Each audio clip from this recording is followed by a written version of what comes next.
transferring strength and force or propulsion in the water from strength training is actually, are we covering more distance with each stroke? Swimming is interesting because water is a resistance and it is full body, and we can load our hands with paddles and load our feet with fins and use parachutes and forms of resistance.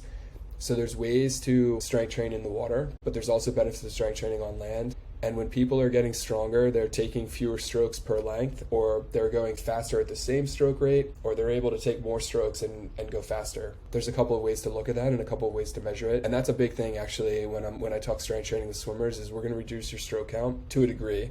That's more like on the efficiency end of the spectrum. It's like, how low can we reduce your stroke count? How high can we get your stroke count with like power training, speed and turnover? And then we're going to find some type of sweet spot based on like your body type and also like what your event is. So I'm trying to think in my head of these exercises that really transition to swimming. And to the point earlier where I was saying you can start to see how certain movement patterns or mechanics transition well. Like if someone can't, proficiently hinge at their hips and you get them to, that's a proprioceptive benefit. They're better understanding where they are, but that's also a mechanical benefit that they can now perform a joint action that they weren't before, and so that's better body awareness. Then you take something like swimming that maybe from the outside seems simple, but actually does require a ton of body awareness to be able to stay in the right position in the water and move. So something like teaching someone a hip hinge with a dowel and then getting them to deadlift and then getting them to swing might not seem like a swimmer's exercise, but it could potentially be a huge difference. So when you're kind of building this library of exercises for people, visually there's things for me looking in from the outside that make tons of sense. Like when you're prone on the it's like a ski erg basically, but you're prone on it and you can use your hands.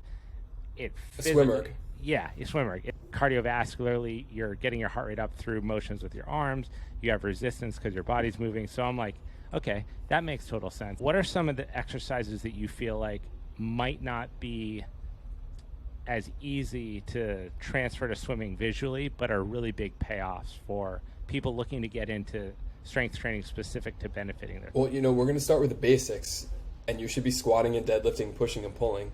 And it might be harder to sell squatting and deadlifting, to a swimmer, but like breaststroke and butterfly, it's a little different because it is, it's what we call short axis, and it's more of a hip generated lower body action.